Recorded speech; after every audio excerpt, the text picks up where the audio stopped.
Hello everybody, Jackson here with the Wealth Squad. Today we'll be talking about how to play the downside of stocks rather than just buying or having call options.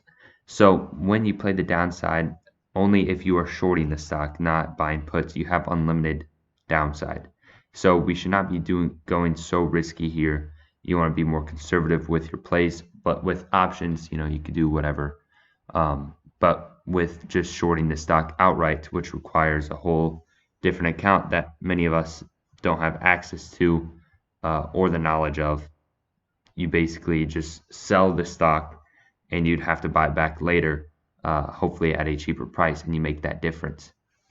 But you do have to borrow from the brokerage that you're using, and that is a little bit of fees as well. And there's short interest.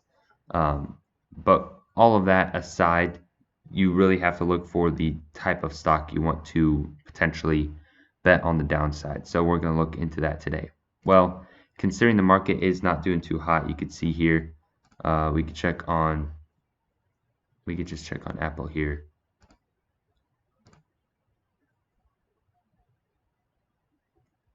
So Apple's down from 180 to 139. Last couple days has been good, but Apple has been having some tough times, down around $40 at one time, down 50 from all-time high, down 23.89%, and Apple is the biggest company in our market. So with a company like Apple, you don't necessarily want to bet on the downside because there is no outlying risks showing that the company is going to fail. What you want to do is look for stocks that are showing strength in a down market, not necessarily strength, but rather not a negative aspect. So instead of going down a lot, it's just staying relatively the same, but we know that the stock is very active, so we would need a very high beta stock, and that's what the first thing we're going to look for. So we're going to look for the beta here, and that is basically saying a beta of 1 is the same volatility as the S&P 500. Now higher than that, hopefully this loads here, higher than that is essentially showing that it is more volatile than the S&P 500. And of course less means less than the S&P 500, less volatile. So we're going to go over 1 just so we have some liquidity as well as a lot of interest, because we don't want a stock that no one really cares about because we want to make our money fast. So with USA companies with a beta over 1, we could look further. Let's go over, we go a little higher than that, over 1.5. Now we have 910 companies to look through. And another thing we'd like to do is under the quick ratio. So the quick ratio we've talked about many times on this channel as well as on the Instagram, and that's just a financial ratio showing if the company has enough short-term cash to cover short-term obligations. If they do not, well, they are in somewhat of a financial problem. And if they do, then no problem. So under 1 means that they don't have enough money, so we're going to look for that. Went from 910 to 217. Ranking by market cap, we could see the companies here. We could also go,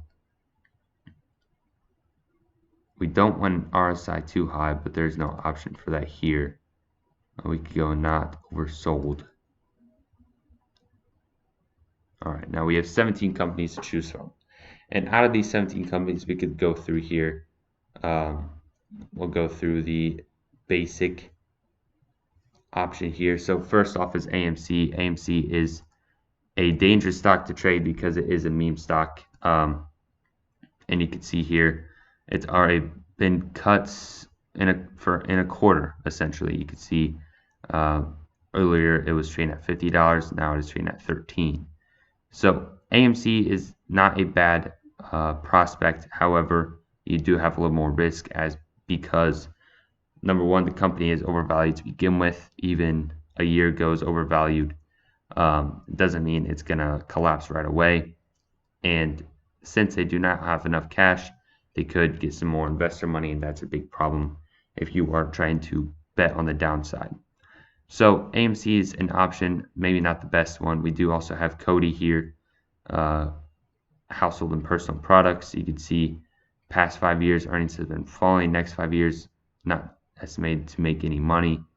They do not have a PEG ratio, essentially because they lost money in the past. Even though they're making 12 cents this year, the PEG ratio is based off the latest EPS, and this could just be the latest quarter, not the full year. So Cody's another option. You can see it's at $7.85 now, was at $6. We could see earnings have been falling in the past, a very high PE ratio. Thor Industries, very undervalued, so I would not really bet against this one, and it does show some support here. Meteor, you can see it looks like they were bought out at that $36 price, so we don't want to touch that. Consol Energy, now we're getting into like the smaller companies. So maybe we could expand our search a little bit. Let's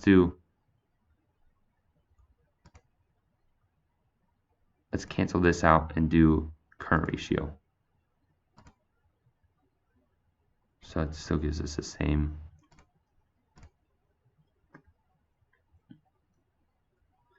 Well, all right, this is what we could do. We could act like the cash position doesn't matter, because it really does in the short term. Over the long term, it definitely does. Short term, it does not.